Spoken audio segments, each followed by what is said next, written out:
So we're going to go into our next topic and speaker. We're going to hear a little bit, everybody's heard about in the news, you hear that there's citizen organizations and others that are pushing for ballot initiatives to change the way oil and gas, the laws on oil and gas and how it's managed. So we're going to hear from Chantell Taylor. She's the Government Relations Manager for Anadarko Petroleum Company, and she's going to speak about potential ballot initiatives and pending legislation summary.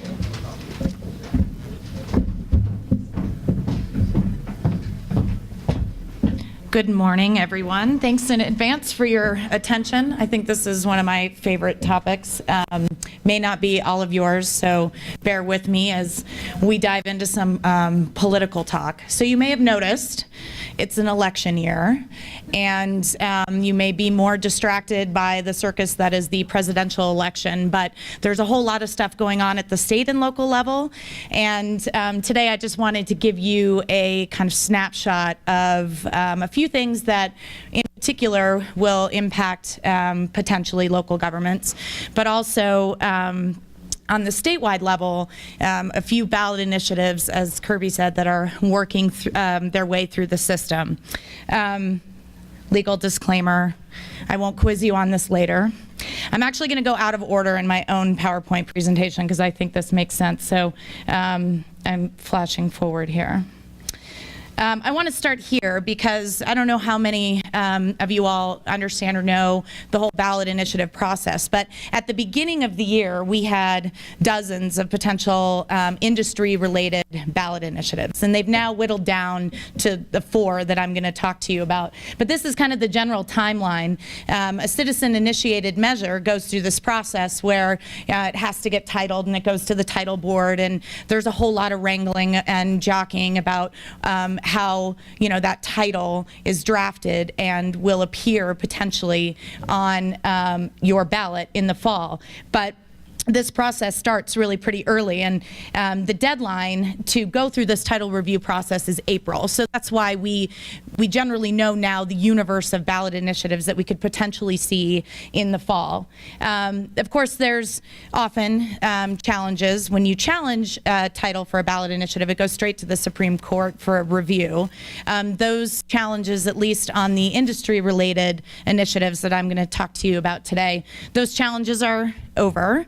And the initiatives that remain are now going into the next stage, where there's a period of several months where you'll see now standing out at your grocery store and on in shopping malls and anywhere that people can pick up signatures, signature collections, and petitioners out there asking you to sign on. It's 98,000 signatures required. So, really this is a process of paid circulators, sometimes volunteer circulators, but it's a pretty heavy lift. And that's 98,000 that are valid signatures. There's also often a review process and challenges and some more wrangling and jockeying that goes on to see what actually survives through the signature collection process.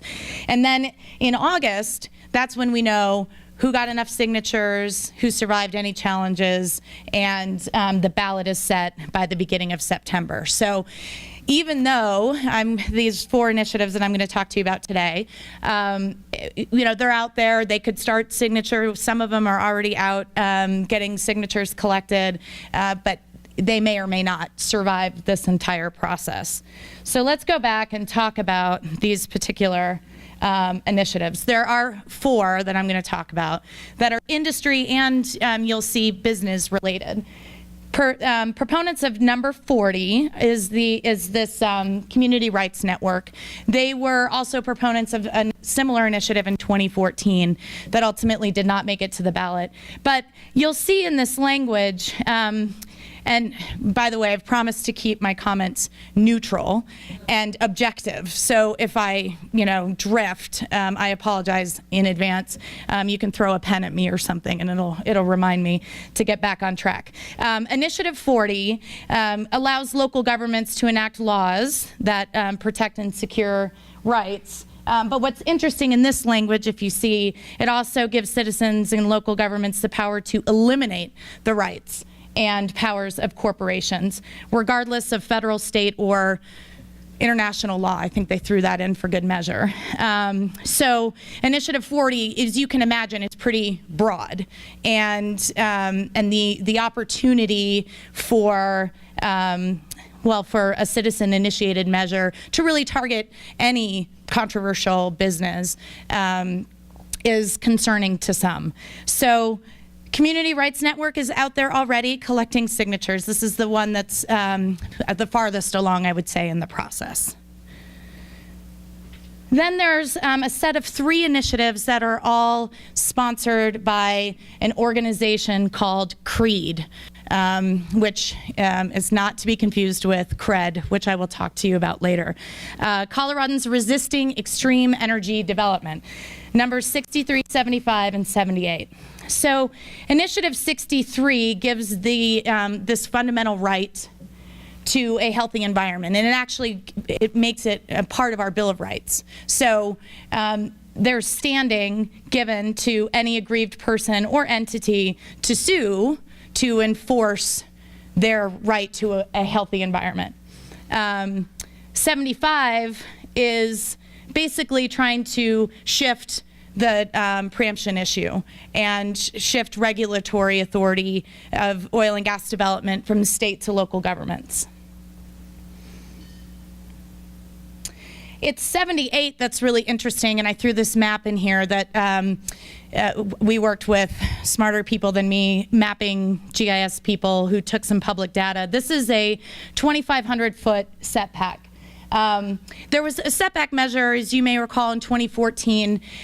This is slightly different because not only is it larger, the 2,500 foot is, I think it was 1,500 feet in 2014, but we're not just talking about occupied structures anymore. We're now talking about areas of special concern. And this is broadly defined to include drinking water sources, lakes, rivers, intermittent streams, which is an interesting one, creeks, irrigation panels, etc., playgrounds, amphitheaters. So we had some mapping, smart GIS people figure out what would that look like if we just took Weld County, just as a sample, and using public data laid out a 2,500-foot radius around any one of these items. And I should point out, this actually didn't include everything because public data wasn't perfect. We didn't have all public parks and open space because that's kind of nebulous how you would even define that anyway, so, or sports fields. But anyway, even with imperfect or incomplete data, all the red space is where we would be, you could not operate. You could not drill new wells. It's any new, it applies to any new wells. So it's pretty expansive. Again, I'm trying to be neutral, but I think the map speaks volumes about what that impact could be. There's several organizations that are working on, I talked about CREED, the sponsors, and the Community Rights Network. There are several organizations that many of you hopefully have already heard of that are working public education campaigns about the impacts of these initiatives. And whichever ones ultimately go forward, there will be a campaign, of course, working to defeat them. Vital for Colorado is a nonprofit that's made up of, I think there's some 56,000 signers onto the Vital Pledge, and some of you may have signed it, and some of you may have heard of it. But this is basically individuals who support economic benefits of oil and gas development, and really, it's non-industry supporting how industry supports them.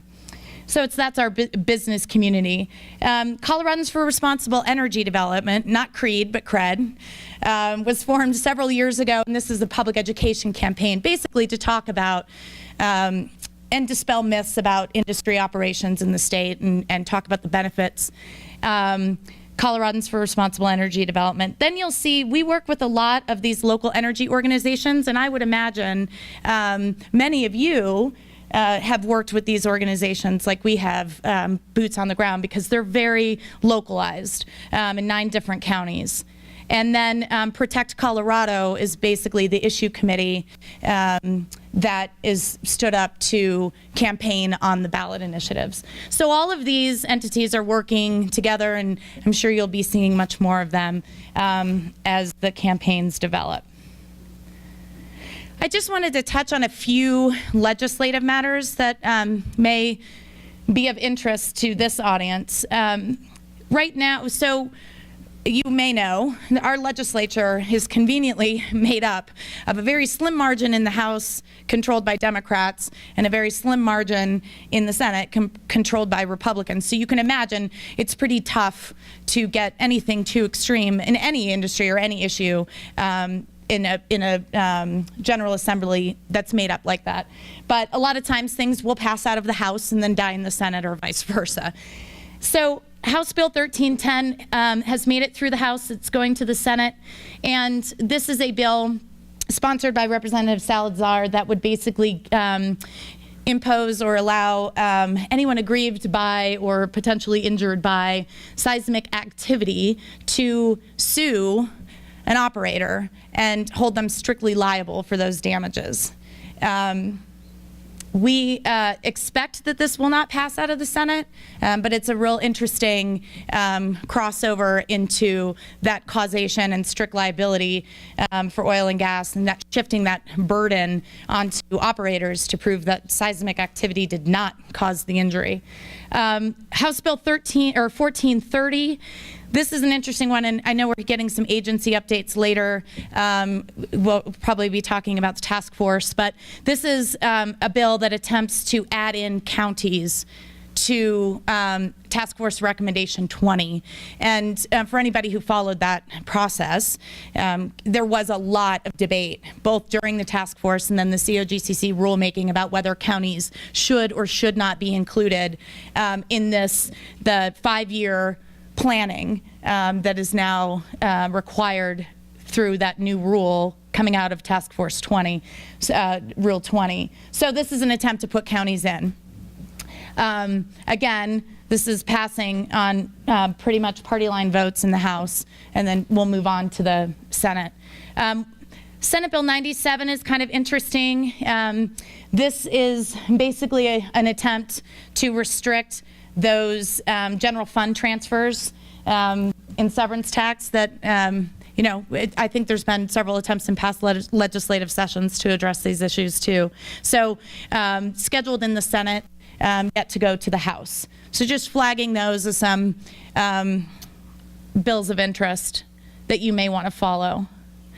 And then I guess I'm just going to close it. Hopefully, if you have questions, we have time, but by offering, we at Anadarko, we have a pretty robust employee advocate program where we very much love to come out and talk to you all in the community about ballot initiatives or whatever issues are top of mind for you. So I just put that out there because I would love to connect you with some of our advocates and ambassadors to talk more about any or all of these things. Any questions? That was really fast, I felt like. On the petition sheets themselves, the frontispieces, there has to be a cost of all of these things. How is that cost arrived at, and is it high enough to scare people? That's a good question, because there was a change in our laws. Real quick. Repeat Can we the question? repeat the question? Yeah. Sorry. Okay, there was a law passed last year that requires a cost to be assigned and published on the frontispiece of each of these petition. How is that cost established, and is it high enough to scare people? Well, so you're right. There was a change so that now when you get your petitions, the fiscal impact of any initiative is supposed to appear at the top of your petitions. So the idea there is if a voter is going to be informed and make a decision about whatever the initiative might be, oil and gas or otherwise, they deserve to know what the cost could be. But when this bill was passed, there were safeguards in place about how to come up with that fiscal impact, because every bill through the legislature goes through there's a fiscal impact statement, and the Office of Legislative Services, they work to develop that analysis and come up with that cost for bills. So this was an attempt to say, look, if legislators get the benefit of a fiscal impact statement before passing laws, voters should have the same information before changing their constitution, right? So, so it'll go through a similar process. But what's going to be interesting is, is there a challenge process? And there is, but what's that challenge? How are we going to challenge? And this is untested, it's uncharted waters, right?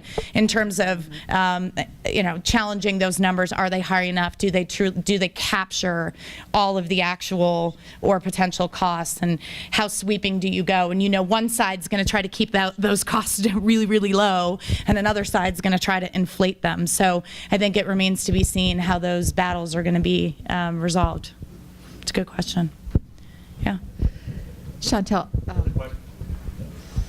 It is. So I'm Bonnie Peterson with AG&C. I just wondered if you are familiar with a bill that was introduced by Representative Rankin last week in the House Bill 1433, and if you might be able to simply explain what that is about. Yeah, House Bill 1433, I believe that one has passed through the House as well on a party line vote. I think that it's out of committee, and I think it went to the full House. Does somebody have a... I think, I can talk that, Representative Rankin earlier this week, I think it's being held back right now. Oh, it is being held back. So... You have a better update than I do. It's not working. Yeah, okay, there. So yeah, and again, we've been talking with Representative Rankin about that bill. So right now, latest is they've held it back. He's held it back. So I don't know if it's going to go further forward now or not. It got pulled. So it's been held back. So it's not gone to the floor yet.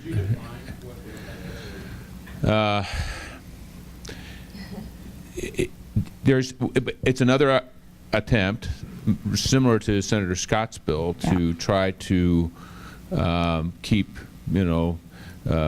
as both the future governors and future legislatures from taking the money, taking their severance tax money.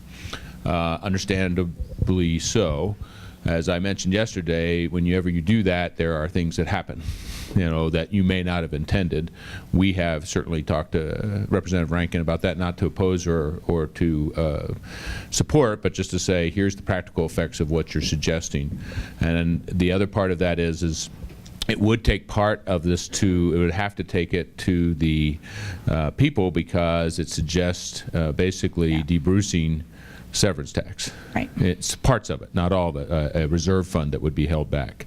And I think at this point, with all the other things that are possible, things that are going to be on the ballot, I don't want to characterize Representative Rankin, who's a great friend of ours, comments, but I think he's concerned that it might be lost in the shuffle if you actually were able to get that on a ballot right now. And so, again, I don't know what he's going to do. It's not been taken away, but it has been held right now by him. And there's some discussion about Senate Bill 97 addressing some of the severance tax issues instead through that, instead of taking on the process of 1433 and having to debruce, which is a much bigger process to take on, and maybe chipping at it through Senate Bill 97 instead.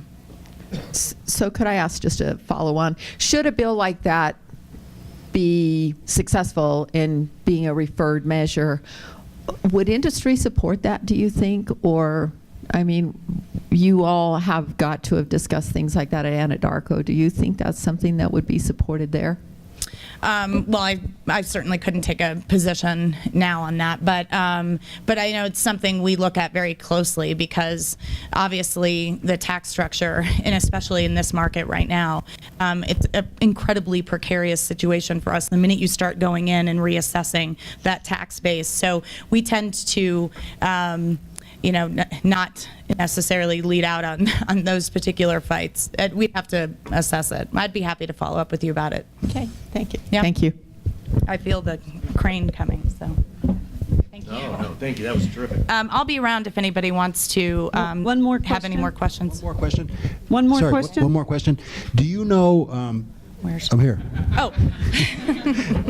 Do you know, Chantell, or does anybody maybe from COGCC in the room know, on the local control of oil and gas, if that would pass and transfer that authority to local governments, would they each individually be responsible for their own regulation and enforcement? Would COGCC even have a role in enforcing that, or would it create 100 different enforcement organizations across the state? Well, that's the concern, that it would create a patchwork, right, of separate enforcement agencies. The problem with the way these initiatives are written is, devil's in the details, and they're very lacking on details. So it would have to be, I'm sure there would be implementing there'd be bills, statutory implementation of the amendment. But I mean, we also have a Supreme Court case pending that it hits right on this preemption issue. So it could pass, but then conflict with Supreme Court. I mean, my guess would be it would be tied up in litigation for a while to sort through some of those questions. Chantell, quick question. And you might not be able to answer this because you're remaining neutral.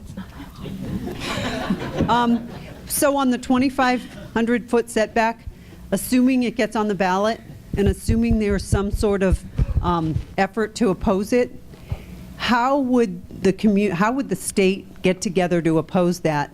And people who are in opposition of it don't look like they're shills for the oil and gas industry to get involved with it. In other words, if oil and gas has to take the lead on it, how can other people get involved to articulate the message that it has economic reverberations, if you will? Well, if I were going to take a position and advocate and not be neutral, I might, again, point out networks like Vital for Colorado, because that is not industry-based, it's business-based. And then I would also point to the local energy organizations, because those local energy organizations are made up of local civic leaders, current and former elected officials, business owners, and that's very much, at the grassroots, at the local level. And then, there are business coalitions that we're going to continue to build on, that there will be plenty of room to oppose these on a. The key here is really a property rights issue, right? So when you start talking about 2,500-foot setback and a homeowner can't even waive that setback, you're taking away the property rights of, a vast majority. You saw the map. So, on a property rights, you don't have to be a shill for oil and gas to defend your property rights. So there's economic impacts to the state. There's personal impacts to your own personal private property rights. There's plenty of arguments to go around that really have nothing to do with oil and gas development, although there's plenty of those arguments as well. Okay, thank you.